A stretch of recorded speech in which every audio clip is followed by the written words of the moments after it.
Hello and welcome to the Temple of Tomes with your host, Indie Comics Jones. Today is July 21st, 2022. This is episode 524. Today we're looking at Promethee. This is a brand new comics coming out from Ablaze. It's issue number 1. Take a quick look at the back just in case. And we get a look at our heroine here.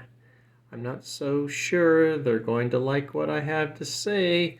And unfortunately, I'm not so sure Ablaze is going to like what I have to say about this comic. It is a not recommend. Let's go ahead and take a quick look at the cover. It appears to have some kind of spaceship going through perhaps a portal. I'm not sure. There appears to be some kind of ship out on the water where this ship is coming out. So I don't know if it's going in or coming out. I can't really tell from this. Maybe you have a better idea of it. I guess maybe it's coming through. Okay, so that's our cover. So apparently this is about aliens, but it really doesn't get too much into that. So we've got Promethee 1313, maybe that's the name of this particular chapter. The writer is Andy Diggle. The artist is Sean Martin Brow. Sorry about that. Colors Dave Stewart. Letters Simon Boland. Based on series and characters created by Christopher Beck. See that there? Okay, it's got editors, cover artists, Jock. There you go. Special thanks to a few other people. Blah, blah, blah, blah. All right. So we get this start here. September 2019. The hours is 13:13. So I'm assuming it's 1:13 in the afternoon. In the next 12 days, the world will change forever. Okay, so forever is a long time, but we'll see what happens here. Like I said, this is not a recommended. Basically, centers around this one woman, and not a lot happens that makes a lot of sense. She apparently had some kind of, has these psychotic images or visions or whatever. She's been taking medication. They've taken her off of it. And she's got this special handler here who turns out to be kind of an evil guy. The whole thing, this whole beginning, it didn't make a lot of sense as far as adding to the story. She takes some pills here. They're really sugar pills. We find that out later. So they were hoping that she could get through this.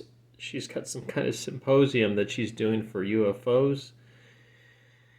And they have her come out and speak, and she has an episode where she starts to lose it and get the visions after this one guy starts calling her a fraud.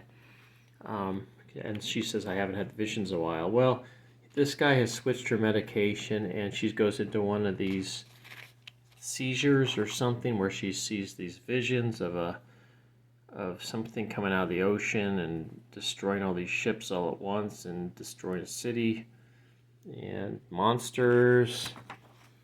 So there's the alien aspect of it. Then it cuts over to NASA, and we get this whole long dialogue that has really little to do with the actual story as far as they're going to launch a space shuttle, but it's just kind of going back and forth, kind of jibber jabberish. Nothing too exciting. Get some nice art here. The rest of the art is just kind of okay. I didn't really love it. It's okay though. Then we turned out her handler is actually a bad guy, and he starts shooting the ambulance attendants that are trying to help our friend here. And he swoops her off to a different place because she is special. She's going to this other area. Meanwhile, these guys in the shuttle are seeing things upstairs in the space atmosphere. And he said, did you see that? Yeah, I saw that. What was it? I don't know. So we really don't get to find out what it was, but it happened at 1313. And you can see there's some kind of image here following the space shuttle. That's about as much as we get. Then we get a flashback to our hero's childhood where she sees these people going to kill a frog. She swoops in somehow. I don't know how she got in there so quickly. The males are so mean. They're going to kill this frog. They chase after her. She runs off to a dock. She has nowhere else to go. She accidentally just steps off the rest of the way, dropping the frog. And in the meantime, she wakes up from her, after her sedation in this van and works her way out. Turns out she is being delivered to this kind of a cult thing. The guy's got her handcuffed, you can see.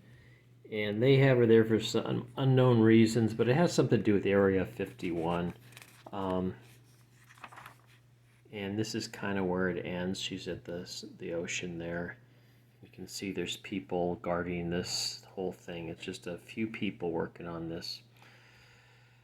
So that's the end of this. I think the story, if there is one in here that is very interesting, that it should be really tightened up. This was so loose, and it did not get very far. Ablaze has been doing a good job on some of their comics. I've enjoyed a number of them. That's why I picked this one up.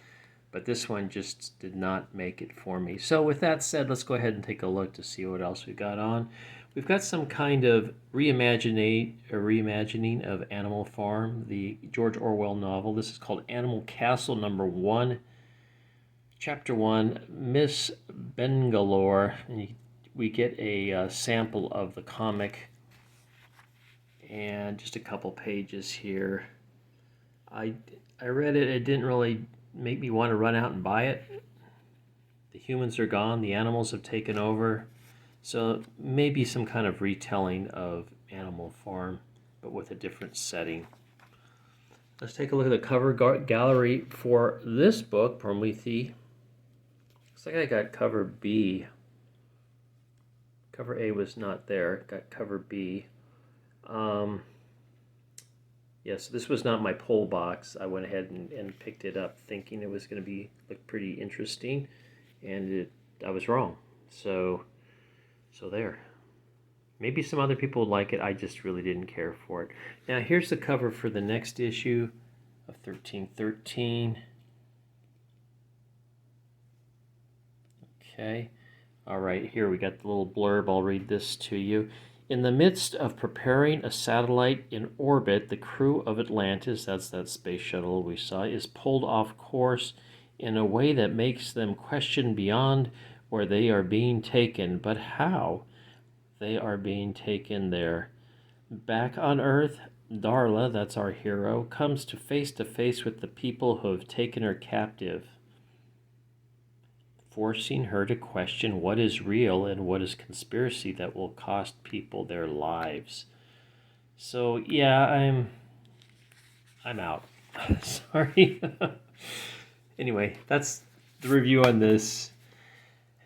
Decent art, a story that's not super interesting. It needs to be a lot tighter in my opinion, and some dialogue that just kind of rambles on like I am doing right now. So let's get out of this. Thank you very much for stopping by and watching my review of Promethee. As always, please like, please subscribe if you haven't. Please leave comments, and we'll see you next time at the Temple of Tomes. This is Indie Comics Jones bidding you adieu.